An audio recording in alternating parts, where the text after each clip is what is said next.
about 10 days after 9/11, I went through the Pentagon and I saw Secretary Rumsfeld and Deputy Secretary Wolfowitz. I went downstairs just to say hello to some of the people on the Joint Staff who used to work for me, and one of the generals called me and he said, "Sir, you got to come in. You got to come in and talk to me a second." I said, "Well, you're too busy." He said, "No."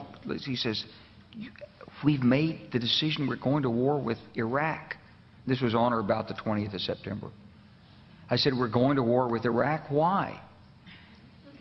He said, "I don't know." He said, "I guess they don't know what else to do." So I said, "Well, did they find some information connecting Saddam to Al-Qaeda?" He said, No. He says, "There's nothing new that way. They just made the decision to go to war with Iraq." He said, "I guess it's like we don't know what to do about terrorists, but we've got a good military and we can take down governments." And he said, "I guess if the only tool you have is a hammer, every problem has to look like a nail." So I came back to see him a few weeks later, and by that time we were bombing in Afghanistan. I said, "Are we still going to war with Iraq?" And he said, "Oh, it's worse than that."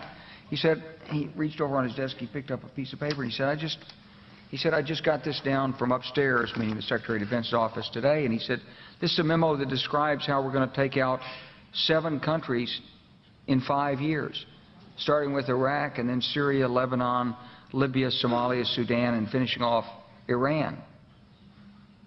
I said, "Is it classified?" He said, "Yes, sir." So go through the countries again. Well, starting with Iraq, then Syria and Lebanon, then Libya, then Somalia and Sudan, and then back to Iran.